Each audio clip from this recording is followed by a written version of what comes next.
Assalamualaikum warahmatullahi wabarakatuh. Perkenalkan, saya Azimah, NIM 1911 155916 dari kelompok 1 KMB 3 kelas A 2091. Baik, di sini saya akan melakukan pemeriksaan fisik muskuloskeletal. Selanjutnya kita ke pasien. Assalamualaikum Ibu. Waalaikumsalam. Terus perkenalkan Bu, saya Azimah, saya perawat yang bertugas dari jam 8 sampai jam 2 siang nanti. Nah, kalau boleh tahu ini dengan Ibu siapa? Oh, baik, Ibu Dina. Nah, baik Ibu, sesuai kontrak kita sebelumnya, hari ini kita akan melakukan pemeriksaan fisik muskuloskeletal yang bertujuan untuk melihat apakah terdapat gangguan fisik pada tulang dan juga sendi Ibu. Nah, untuk waktunya itu sekitar 10-15 menit. Tempatnya di sini saja. Apakah Ibu bersedia? Baik Ibu, kita mulai Ibu. Nah, hal pertama yang dapat kita lakukan itu adalah anamnesa. Di anamnesa ini yang pertama kita lakukan deskripsi nyeri menggunakan skala PQRST. Untuk P kita tanyakan kepada pasien di mana posisi nyeri pasien. Untuk Q kita lihat nyerinya itu apakah seperti ditusuk-tusuk atau panas. Selanjutnya R itu kita lihat apakah nyeri pasien itu menjalar ke bagian tubuh lainnya. Untuk S itu apakah nyeri pasien itu mempengaruhi aktivitas sehari-hari pasien. Selanjutnya untuk T waktunya itu nyerinya apakah di siang atau pagi atau malam hari. Yang kedua itu kita lihat perubahan bentuk dari tubuh pasien.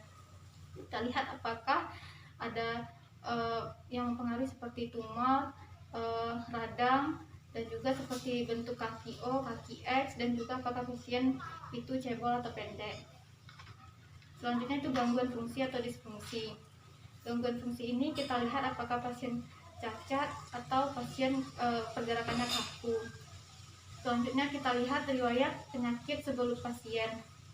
Seperti kita lihat apakah pernah pasien menderita infeksi tulang, apakah mempunyai gangguan atau kelainan kongenital pada muskuloskeletal pasien. Selanjutnya kita lihat keadaan umum pasien. Apakah pasien merasa sakit atau pasien kita periksa juga tanda-tanda vital. Selanjutnya itu untuk bentuk tubuh pasien apakah normal atau cacat, dan juga cara pasien datang. Baik, selanjutnya untuk cara berjalan yang normal dan juga ada kelainan perasaan gejala. Yang pertama untuk yang normal itu dengan meletakkan tumit, fase menapak, ujung jari bertumpu, dan juga gerakan seperti melangkah. Untuk yang kelainan yang pertama itu ada negatif gait, itu pasien nyeri pada saat menapak. Selanjutnya ada cradle gait dan juga langkah pendek-pendek. Nah, untuk pemeriksaan tonus otot itu kita menggunakan ada skalanya 5. Yang pertama untuk skala 5 itu bisa angkat tangannya, pasien disuruh melawan gravitasi dan kita berikan dorongan atau kekuatan. Nah, jika pasien ini mampu menahan berarti itu skalanya 5. Untuk skala 4 itu bisa melawan gravitasi, dan ketika kita berikan kekuatan, nah pasiennya itu tidak bisa menahan dari kekuatan atau gaya yang kita berikan. Untuk skala 3 ibu bisa mengangkat tangannya Bu. Nah, pasien hanya sedikit bisa melawan gravitasi dan langsung pasien tangannya turun ke bawah. Untuk skala 2, ibu bisa angkat tangannya. Nah, untuk skala 2 ini pasien tidak mampu melawan gravitasi tetapi ada usaha atau tangannya masih bergerak ini. Selanjutnya untuk skala 1. Untuk skala 1 ini kita pasiennya tidak bisa mampu bergerak-gerak tapi tangannya itu ada usaha untuk menaikkan ke atas. Selanjutnya untuk skala 0, itu pasien tidak mampu sama sekali untuk menggerakkan tangannya. Nah, selanjutnya itu kita akan memeriksa atrofi otot. Pemeriksaan atrofi otot ini kita lakukan ketika pasien hasil dari skala tonus ototnya ini antara 2, 1 atau 0. Caranya yang pertama, kita bisa raba tangan kita terlebih dahulu, kita lipat, lalu kita raba bagian otot di lengan atas. Lalu kita cobakan ke pasien untuk membandingkan dengan yang kita rasakan pada tangan sendiri. Ibu bisa melipat tangannya Bu. Nah, itu rasanya itu sama dengan tangan kita sendiri, berarti tidak ada atrofi otot pada pasien. Baik, selanjutnya kita akan melakukan pemeriksaan fisik regional sistem muskuloskeletal. Yang pertama kita palpasi bagian tubuh pasien secara umum. Yang pertama kita palpasi suhu dari pasien, kita raba suhunya. Setelah itu kita raba di bagian nadi pasien. Setelah itu kita raba apakah terdapat nyeri tekan di bagian tubuh pasien. Nyeri Bu. Selanjutnya kita lakukan verifikasi itu yang fraktur. Selanjutnya itu kita pemeriksaan sendi. Pemeriksaan sendi ini kita lihat pada sendi pasien, misalnya sendi siku. Kita lihat bentuk ukurannya. Selanjutnya kita lihat apakah nyeri tekan. Nyeri Bu. Selanjutnya kita nilai juga range of motion pasien dan kita tanyakan apakah di saat gerakan sendinya apakah terdapat bunyi klik. Selanjutnya yang pertama kita lakukan pemeriksaan pada bagian leher. Bagian leher ini kita inspeksi leher pasien mulai dari arah depan, samping ataupun juga belakang. Kita inspeksi apakah leher pasien ini normal, simetris antara kiri dan kanan, atau leher pasien ini terdapat lordosis hebat. Kita lihat juga apakah leher pasien ini miring atau tidak. Selanjutnya kita palpasi. Ibu bisa kita palpasi di bagian leher. Caranya yang pertama dengan seperti ini, selanjutnya dengan dua tangan, dengan jempol di bagian leher pasien, selanjutnya gini, selanjutnya dengan gerakan seperti ini. Nah selanjutnya kita bisa lihat sini lagi Bu, kita lakukan penilaian pergerakan sendi dari leher pasien. Ibu bisa ikuti gerakan saya ya Ibu. Nanti apakah ketika merasakan sakit Ibu bisa sampaikan kepada saya. Pertama ini Bu. Selanjutnya ini. Selanjutnya ini. Nah, apakah Ibu merasakan sakit saat kita melakukan gerakan tadi Bu? Oh tidak ya Ibu. Selanjutnya kita lanjut ke bagian bahu pasien. Yang pertama di bahu pasien kita lihat apakah terdapat benjolan atau tidak, apakah bahu pasien itu simetris atau tidak. Selanjutnya kita palpasi di bagian bahu. Ibu bisa lihat ke depan Bu. Kita palpasi, caranya itu ini. Selanjutnya angkat tangannya Bu. Ini. Selanjutnya bisa Bu. Selanjutnya kita akan nilai pergerakan dari sendi dari bahu pasien. Ibu bisa ikuti saya dan nanti apabila ada yang sakit Ibu bisa sampaikan langsung ya Ibu. Yang pertama caranya itu abduksi. Bisa berdiri Bu. Abduksi ini tangannya pertama seperti ini. Selanjutnya itu abduksi. Abduksi ini caranya yang pertama begini dan begitu. Selanjutnya itu backward fleksi. Kalau di sini bisa fleksi. Selanjutnya ada backward fleksi. Ya, apakah ada yang sakit Bu? Baik, selanjutnya kita akan melakukan di bagian siku. Kita lihat di bagian siku pasien apakah terdapat tonjolan, pembengkakan, atau apakah siku kiri dan kanan itu simetris. Selanjutnya kita palpasi. Kita palpasi di bagian siku, caranya itu kita pegang.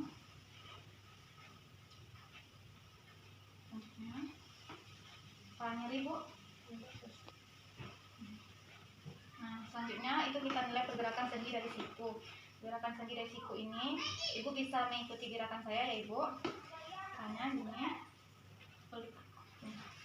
Apakah nyeri Bu? Tidak ya Ibu. Selanjutnya kita akan melakukan di bagian pergelangan tangan dan juga jari-jari. Kita inspeksi di bagian pergelangan tangan ini apakah terdapat pembengkakan atau juga tonjolan. Selanjutnya kita palpasi. Caranya itu palpasi. Apakah nyeri Bu? Palpasi bagian pergelangan tangan nyeri Bu. Baik, selanjutnya itu kita lakukan pergerakan pada pergelangan tangan juga jari-jari. Ibu bisa ikuti gerakan saya ya Ibu. Sama ini. Apakah nyeri Bu? Nah baik, selanjutnya itu kita lanjutkan di bagian punggung. Ibu bisa berdiri Bu. Nah di bagian punggung ini kita lihat apakah pasien mengalami kyphosis, gibbus, atau skoliosis. Selanjutnya kita bisa palpasi di bagian punggung. Di bagian punggung ini kita palpasi itu di bagian bawah ini, di tengah-tengah, dan juga di atas. Selanjutnya kita akan melakukan mengukur pergerakan di bagian punggung pasien. Biasanya pada orang normal 7 cm dari lantai itu pasien bisa menyentuhnya.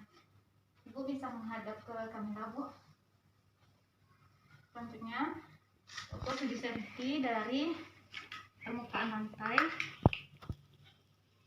Ibu bisa menyentuh ujung dari meteran ini, Bu. Apakah Ibu merasakan sakit, Bu? Tidak.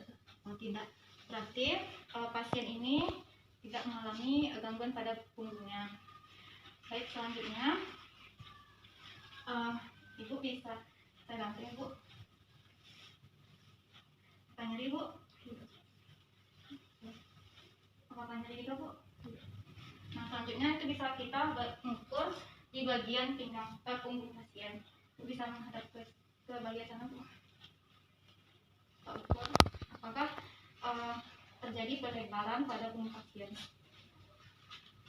Baik, selanjutnya kita akan melakukan pemeriksaan di bagian pinggul pasien. Yang pertama kita inspeksi di bagian pinggul, apakah terdapat penjualan atau pembengkakan, dan juga apakah simetris antara pinggul kiri dan kanan.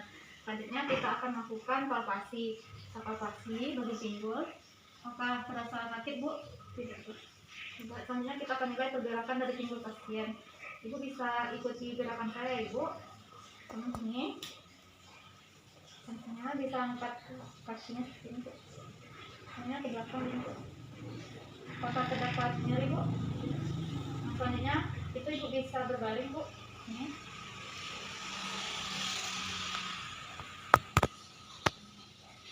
Ibu bisa angkat satu lututnya, Bu.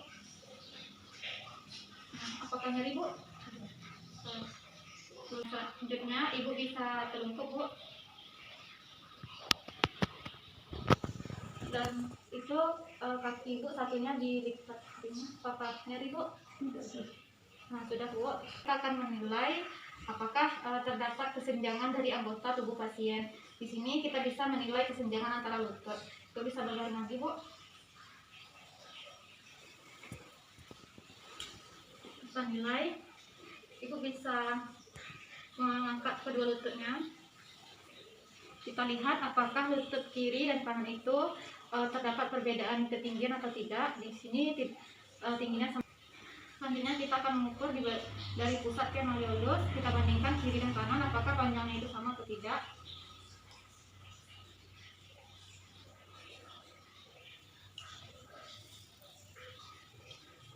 Kita bandingkan kiri dan juga kanan. Nah, ini panjangnya sama ya, Ibu. Selanjutnya kita akan mengukur dari sias ke malleolus. Kita bandingkan kiri dan juga kanan.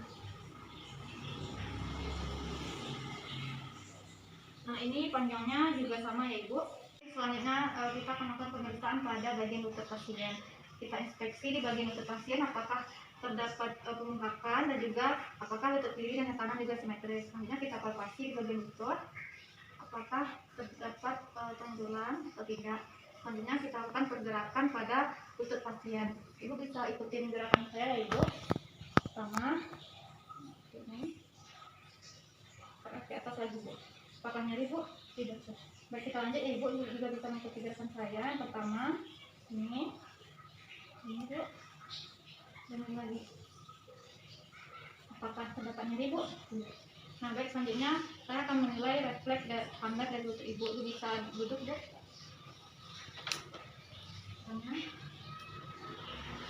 Refleks hamlet dari lutut Ibu. Baik ya, Ibu.